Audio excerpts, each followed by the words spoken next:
Ratib seri B ini adalah isti'arah. Kalau dalam istilah kitab disebutkan lazim, yang dikehendaki malzum. Disebutkan 1000, padahal yang dimaksudkan adalah sekedar melihat dunia itu sebatas tempurung, seperti katak di bawah dia melihat bahwa dunia ini seperti besarnya tempurung, tapi bukalah tempurung itu agar supaya dia bisa melihat luasnya dunia.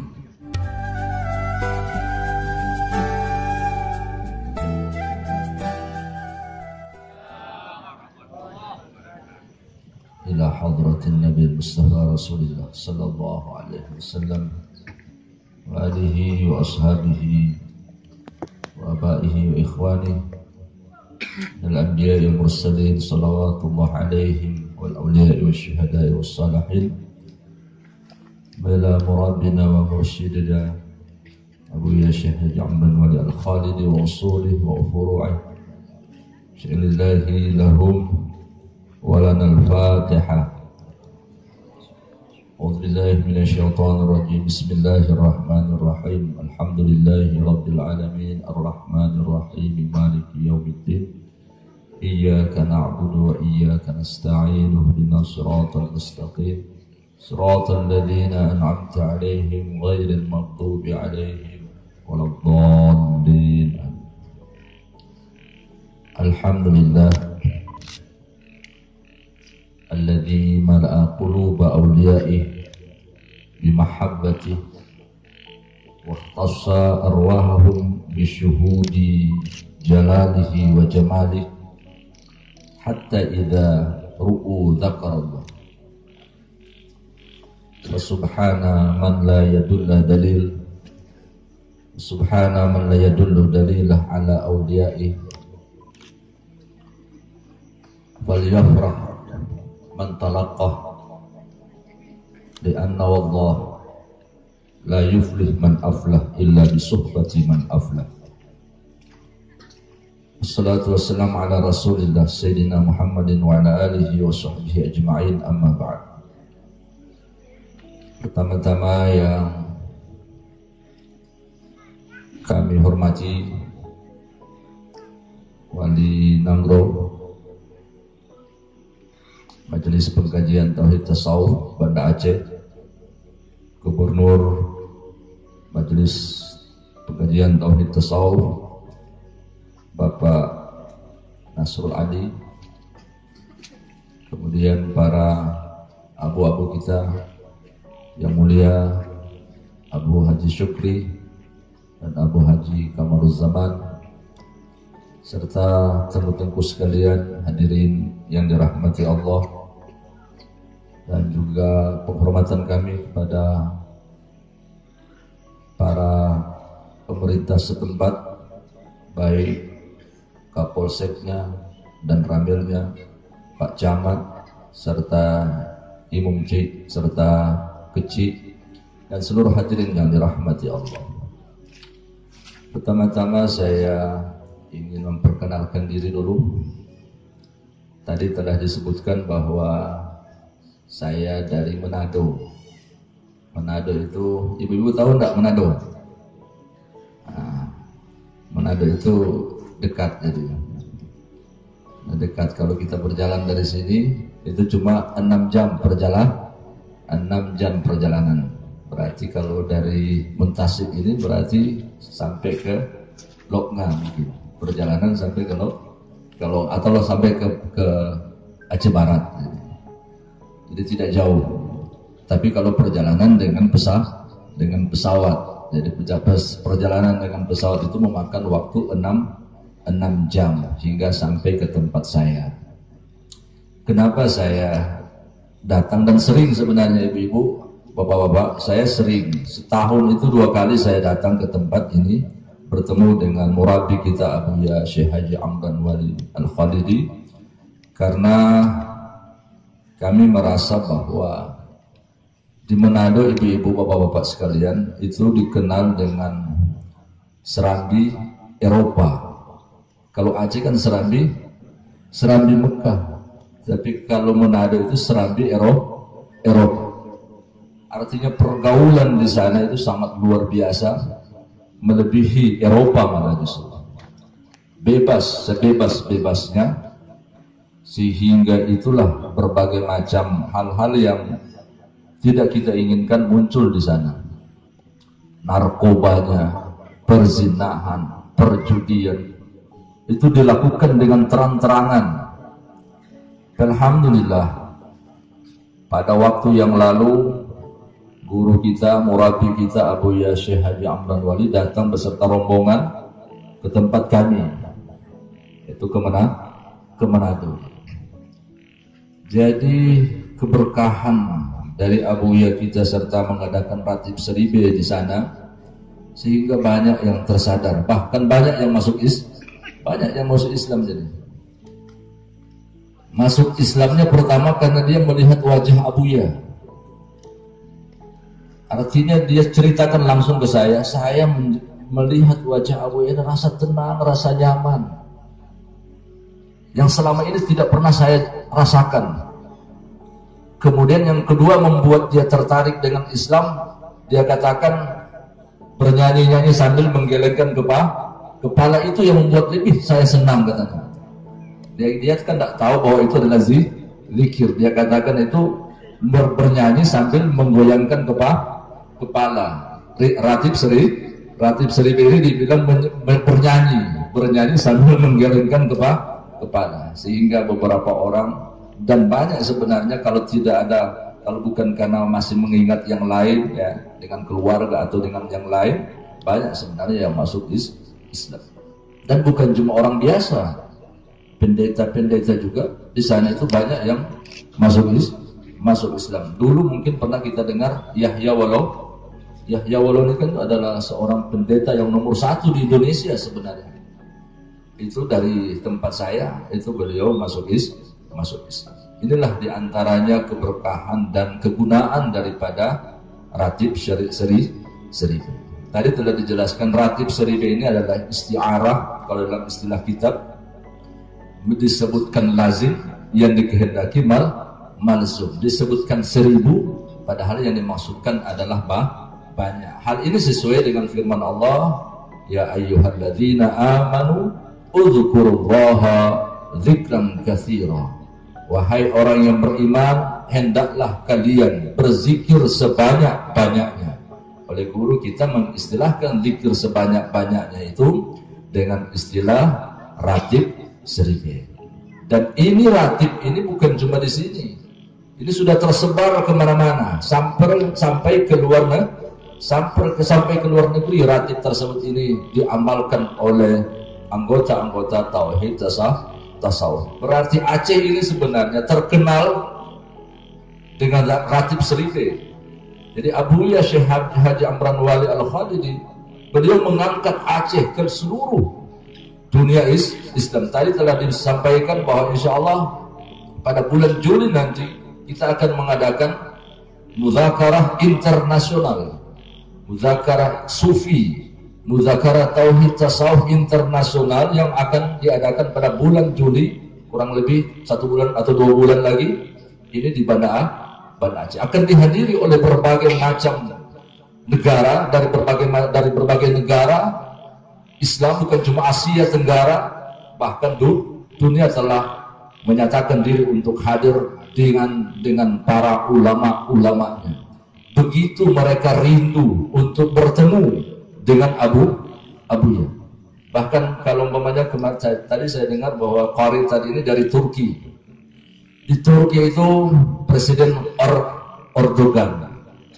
Itu kalau kita lihat zaman dulu Turki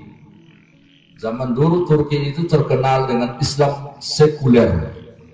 Islam yes, tetapi salatnya tidak mau. Lebih mereka hidup dengan narkoba, lebih mereka hidup dengan free sex, bebas seks.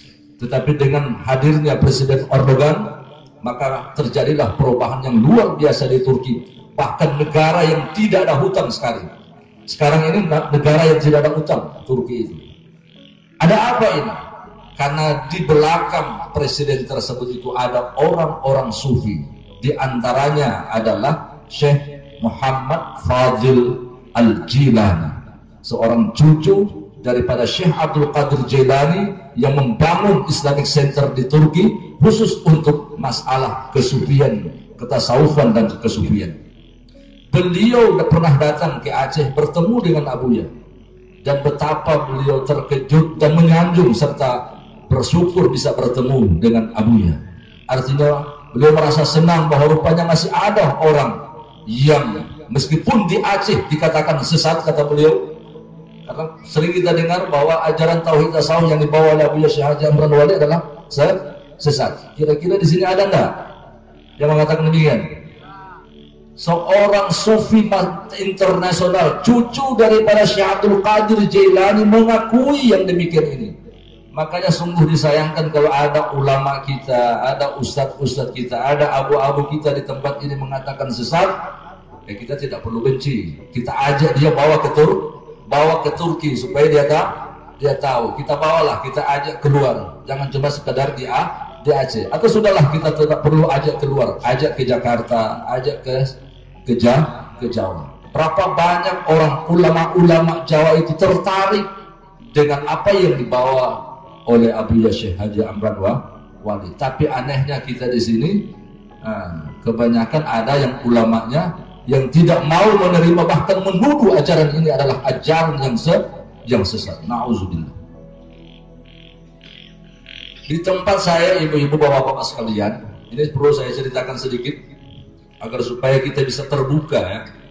Jangan cuma sekedar melihat dunia itu sebatas tempurung, seperti katak di bawah dia melihat bahwa dunia ini seperti besarnya tempurung. Tapi bukalah tempurung itu agar supaya dia bisa melihat luasnya dunia, luasnya ilmu pengetahuan, luasnya kebesaran dan keberkahan yang Allah turunkan di tempat di mana kita berada. Di tempat saya itu ada dikenal dengan kota jin. Ada enggak di sini ada namanya kota jin? Tempat berkumpulnya para jin. Jadi sehingga disebut dengan kota jin. Itu ketika Abuya datang berkunjung ke tempat itu, ada sebagian orang yang bisa melihat, ya, dibukakan oleh Allah, sehingga dia melihat bahwa diceritakan bahwa ketika kedatangan Abuya itu seluruh para jin berbaris menyambut kedatangan Abuya, dan itu dibuktikan kalau di sana itu kalau ada istilah apa namanya kesurupan, kalau anak-anak ada yang kesurupan, itu disebut nama Abuya saja, tidak perlu baca-baca yang lain, sembuh. Ada satu orang Kristen yang dia kesurupan, yang dipanggil pendeta mereka dibaca supaya mendoakan dia agar supaya sembuh, tidak sembuh. Tetapi tiba-tiba dia tersadar sendiri, lemas, diangkat ke rumah. Kebetulan rumah itu rumah orang Islam. Di rumah tersebut itu ada gambar Abuya. Jadi kata orang yang pingsan, yang kesurupan tadi itu, kakek ini katanya, orang inilah yang tadi datang ketika saya dalam keadaan tidak sadarkan diri, yang datang membantu saya.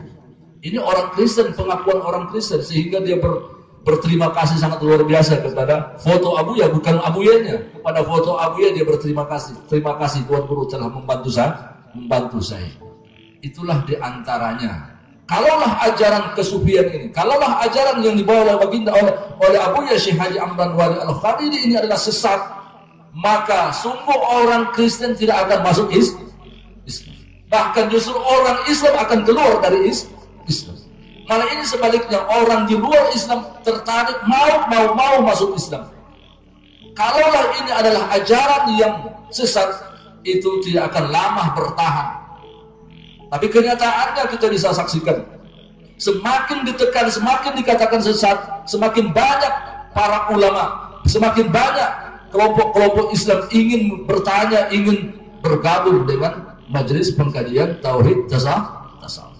Dan kenyataannya seperti di Jakarta, saya pergi ke Jakarta itu, teman-teman di Jakarta itu karena punya duit, berarti pekerjaannya hampir setiap hari berjudi, setiap hari pokoknya berbagai macam kemaksiatan dilakukan. Tetapi ketika diajak berzikir, ketika diajak diperkenalkan tauhid tasawuf, itu banyak yang terjadi perubahan pada mereka. Sehingga awalnya tidak lagi memperhatikan keluarga, sekarang telah sangat perhatian terhadap keluarga. Awalnya tidak mau salat, awalnya cuma senang dengan judi, sekarang malah justru telah dapat melakukan kebaikan beribadah kepada Allah Subhanahu wa taala. Ada seorang preman yang terkenal kalau di Jakarta itu namanya Umar K. Jadi sebenarnya kalau kita ke sana ada namanya preman namanya Umar K. Itu seorang yang paling ditakuti di Jakarta. Tetapi dengan adanya Ratib 1000 ini, itu dia menangis dan ingin agar supaya dia dijadikan sebagai murid Abuya Syekh Haji Amran Wali. Artinya terjadi perubahan kesadaran. Jadi segala macam kemaksiatan ditinggalkan, segala macam perjudian ditinggalkan, malah justru sekarang dialah yang akan memberantas judi, maksiat di tempat di Jakarta, dibantu oleh Pak Polisi. Sebenarnya dengan adanya kehadiran majelis pengkajian tauhid tasawuf ini dengan zikir atau dengan ratib 1000 ini sangat membantu kepolisian. Andai umpamanya di tempat ini banyak berbagai macam kejahatan, dengan adanya zikir ini insya Allah akan ada perubahan. Karena seperti tadi disebutkan bahwa zikir ratib 1000 ini bukan seperti zikir yang biasa. Zikir ratib 1000 ini adalah untuk menumbuhkan nur Allah di dalam hati kita. Sebab kejahatan yang terjadi di mana-mana, perpecahan umat terjadi, hasud, itu karena adanya penyakit di dalam hati. Karena hatinya rusak, karena hatinya berpenyakit, sehingga menimbulkan perkataan yang tidak baik, menimbulkan perbuatan yang tidak baik, dan melanggar aturan-aturan baik, aturan agama maupun aturan negara. Pangkal persoalannya sebenarnya kejadian yang terjadi, pangkal persoalan dari seluruh kemaksiatan yang terjadi di dunia ini sebenarnya berpangkal dari batin kita. Kita umpamanya Pak Polisi menangkap orang narkoba, masukkan ke penjara. Itu satu hal yang baik, tapi coba kita lihat, adakah perubahan yang terjadi? Malah justru bertambah-tambah dia, karena dikumpulkan dengan sesama orang jahat. Harusnya dikumpulkan dengan orang baik, seperti yang kejadian daripada masa baginda Rasulullah. Ketika ada satu pembesar dari suatu kabilah yang menentang agama, menentang Rasulullah, bahkan membunuh utusan Nabi. Setelah tertangkap, Nabi tidak membawa ke tempat yang terasing, dibawa di dekat Masjid Nabawi, sehingga setiap hari dia menyaksikan orang berzikir, setiap hari dia menyaksikan orang salat. Dari situlah tumbuh kesadaran sehingga dia masuk Islam. Jadi tidak boleh dikumpulkan sebenarnya. Orang jahat harus dikumpulkan dengan orang baik. Kalau orang jahat dikumpulkan dengan orang baik, bertambah jahat. Nah, ini segera saran saja agar supaya kita rubahlah tata cara kita. Jadi kembali tadi bahwa tauhid tasawuf atau zikir ratib 1000 ini sebenarnya adalah untuk supaya kita umat Islam mengalami, memahami, merasakan kedamaian beragama. Selama ini kita beragama tapi tidak pernah merasakan manisnya beragama. Seolah-olah agama ini menjadi suatu beban pada diri kita. Salat yang merupakan kewajiban kita yang diperintahkan oleh Allah, puasa dan berbagai macam kewajiban, terasa berat kita melakukannya. Tetapi kalau pekerjaan-pekerjaan yang lain terasa ringan pada kita dan merasa senang kita melakukan pekerjaan yang lain. Ada apa ini? Padahal perintah Allah yang menciptakan diri kita, yang menghidupkan kita, yang memberikan berbagai macam fasilitas nikmat-nikmat yang Allah berikan pada kita tidak henti-hentinya. Tetapi ketika kita ingin melunaskan kewajibannya, terasa berat. Persoalannya pertama, karena tidak tumbuh kesadaran di dalam hati kita. Tidak ada cahaya Allah yang bersinar di dalam hati kita. Kita mengenal Allah secara pengetahuan, secara keyakinan ilmi, tetapi zauq di dalam batin itu tidak tumbuh. Kenapa tidak tumbuh? Karena hati kita lalai pada Allah Subhanahu wa taala. Seperti tadi Bapak Imam katakan bahwa hati kita ini keras bagaikan batu, bahkan lebih keras daripada batu. Kenapa? Kalau batu bisa lembut, bisa hancur dengan gara-gara kena air, tetapi kadang-kala hati kita dan terutama yang anehnya ini, terutama hati para ulama. Antar ulama saling hujat, antar ulama saling menyesatkan. Padahal antara pencuri saja bisa bersatu, bisa ngomong, bisa berkumpul. Bagaimana agar supaya kita mencuri rumah ini, bagaimana kita mengadakan pencurian, bisa berkompromi mereka. Tetapi ulama sekarang ini kenapa tidak bisa bersatu, malah justru saling menjelekkan dan saling menyesatkan. Harusnya kalau memang ada suatu kesalahan yang terjadi dari sisi pemahaman, berkumpullah bersama, bermusyawarah, wasyawirhum fil amr. Hendaknya kita mengadakan musyawarah, bukan menuduh, saling menuduh dan menyesatkan. Jamaah sekalian yang dirahmati Allah, tauhid tasawuf yang salah satunya pengamalannya adalah ratib seribe. Ratib atau zikir sebenarnya adalah untuk supaya membersihkan hati kita dari berbagai macam kelalaian, membersihkan hati kita dari berbagai macam penyakit. Sebab hati yang tidak mengingat Allah berarti hatinya dianggap berpenyakit. Fawailun lil qasiyati qulubihim min dzikrillah. Celaka, bahaya bagi orang yang hatinya tidak pernah mengingat Allah. Hati yang tidak pernah mengingat Allah, maka dinamakan hati itu hati yang sakit, hati yang berpenyakit. Sehingga ketika melihat orang senang, susah, melihat orang susah, senang. Makanya dengan zikir ini semoga walaupun berawal dari menyebut lafadznya la ilaha illallah, mudah-mudahan apabila kita lazimkan ucapan la ilaha illallah ini akan menumbuhkan kesadaran, akan menumbuhkan cahaya zikrullah di dalam hati, sehingga hati ini akan terbuka dan dapat membedakan antara yang hak dan yang batal, dapat melihat segala sesuatu dari masa.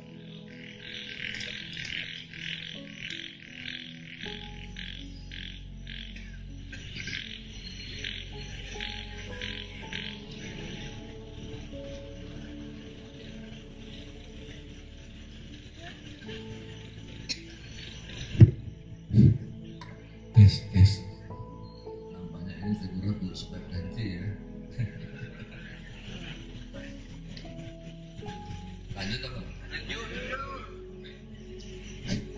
Tadi telah dibacakan bahwa zikir ini di samping lisan kita berzikir, hati kita juga berzikir. Bagaimana makna zikir lisan dan zikir hati?